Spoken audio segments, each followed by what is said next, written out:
नमस्कार, मैं हूं पूनम शाह। करें योग रहे निरोग चैनल में आपका स्वागत है। आज मैं थायराइड के लिए कुछ आसन दिखाने जा रही हूं, जिसे करने से थायराइड न केवल नियंत्रित होते हैं बल्कि पूरी तरह से ठीक हो जाते हैं। सबसे पहले हम भुजंगा आसन करेंगे। सबसे पहले उदर के बल लेट जाएंगे, दोनों हथेलियों को भूमि पर रखते हुए, दोनों हाथों को सीने के नीचे रख करके सांस भरते हुए ऊपर की ओर गर्दन और सीना उठाएंगे। केहूनियाँ मुड़ी हुई होंगी। इस तरह से अपने आप को कुछ देर तक होल्ड कर रखेंगे। फिर सांस छोड़ते हुए वापस नीचे आएंगे।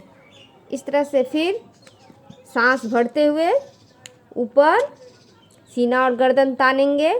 जितना हम पीछे की ओर तान सकते उतना कुछ देर होल्ड करके रखेंगे। फिर सांस छोड़ते हुए वापस आ जाएंगे। इसमें दोनों केवनियाँ मुड़ी हुई होती है, दोनों हाथ सीने के नीचे रहता है।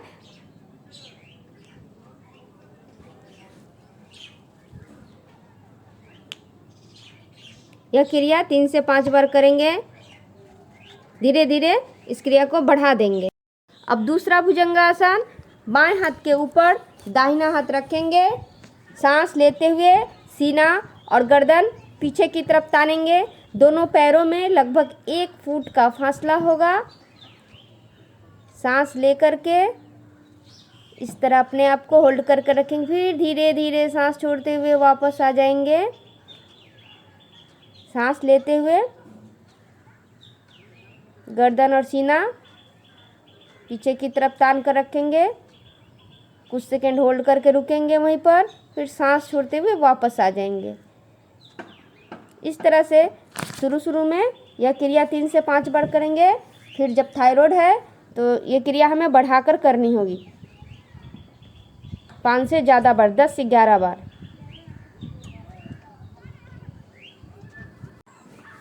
थायराइड के लिए दूसरा आसन है उष्ट्रासन।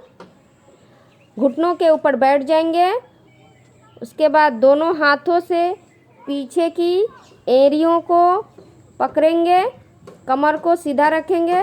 सांस भरते हुए गर्दन पीछे की तरफ जितना हम झुका सकते हैं झुका देंगे और इस तरह से सांस अंदर भर करके कुछ सेकंड के लिए रुकेंगे। फिर सांस छोड़ते हुए वापस आ जाएंगे।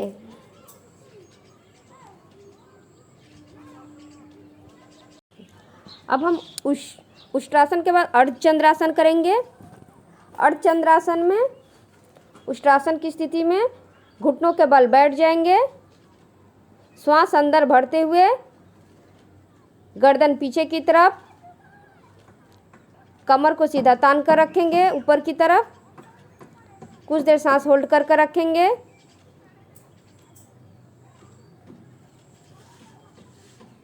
फिर श्वास छोड़ते हुए पुनः वापस उसी स्थिति में आ जाएंगे।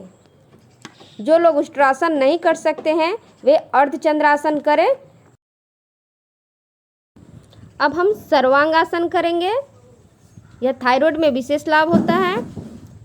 थायराइड आसन करने के लिए पहले हम पीठ के बल सीधा लेट जाएंगे। दोनों हथेलियों को जमीन के तरफ रखेंगे। पैरों को 30 डिग्री 60 डिग्री के एंगल में उठाते हुए 90 डिग्री के एंगल में उठाएंगे। इसके लिए हम हाथों का सहारा लेंगे। हाथों से बैलेंस बनाते हुए पैर को ऊपर की तरफ रखेंगे इस तरह से 90 डिग्री के एंगल में। केहूनियाँ जमीन पे होंगी और दृष्टि पैर के अंगूठे पे होगी। सर्वांगासन थायराइड को सक्रिय एवं स्वस्थ बनाता है।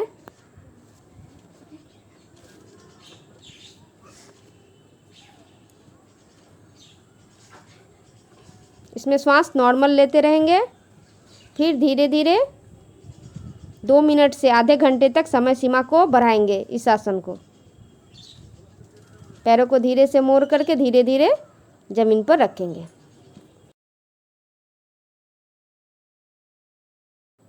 धनुरासन। अब हम पेट के बल लेट जाएंगे।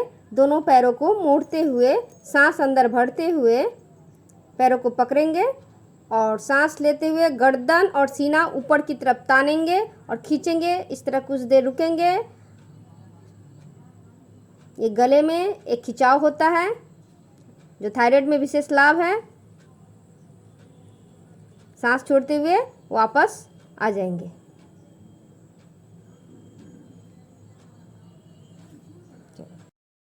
अब हम हलासन करेंगे। हलासन करने के लिए पीठ के बल लेट जाएंगे। श्वास अंदर भरते हुए दोनों पैरों को ऊपर की तरफ उठाएंगे 30 डिग्री, 60 डिग्री, फिर 90 डिग्री के एंगल में। कमर पे हाथों का सहारा देते हुए पैरों को सीधा खड़ा करके पीछे की तरफ रखेंगे। ज़मीन पे टिका देंगे और हाथों को नीचे ज़मीन पे रखेंगे। हाथों के पंजे ज़मीन की तरफ सटे हुए रहेंगे। इस तरह कुछ सेकंड रुक करके वापस धीरे धीरे आ जाएंगे। वापस पैरों को रखते हुए पैरों को थोड़ा फोल्ड कर लेंगे जिससे बैलेंस मिलता है और वापस आ जाएंगे। अब हम मत्स्यासन करेंगे। सबसे पहले पद्मासन की स्थिति में बैठ जाएंगे। केहनियों का सहारा लेते हुए सांस अंदर भरते हुए माथे को जमीन से टिकाएंगे। पीठ ऊपर उठी हुई रहेंगी और सांस अंदर में पूरा भरा हुआ रहेगा और रोक कर रखेंगे। केहनियाँ जमीन पे टिकी हुई रहेंगी और दोनों हाथों से दोनों पैर के अंगूठे को पकड़ कर रखेंगे।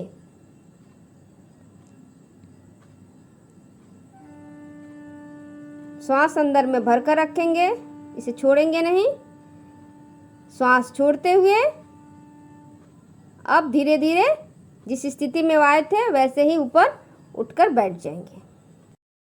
अब हम सिंहासन करेंगे। वज्रासन की स्थिति में बैठकर दोनों पैरों को खोल लेंगे। दोनों हथेलियों को पीछे की तरफ करके रखेंगे। हाथ सीधे रखेंगे, गर्दन पीछे की तरफ करके श्वास अंदर भरेंगे। दोनों भौं के बीच में देखेंगे। फिर जीभ बाहर निकालकर सांस बाहर छोड़ते हुए सिंहवत गर्जना करेंगे।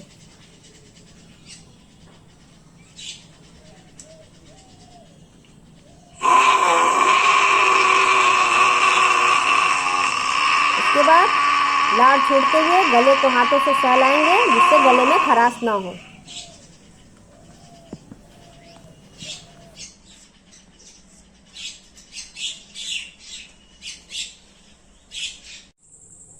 इन सब आसनों के अलावा उज्जयी प्राणायाम भी थायराइड के लिए बहुत लाभकारी है, उसे भी करना चाहिए। इसका डिस्क्रिप्शन बॉक्स में लिंक मैंने दे दिया है।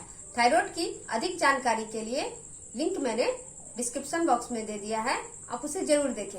वीडियो को अंत तक पूरा देखने के लिए धन्यवाद। नमस्कार।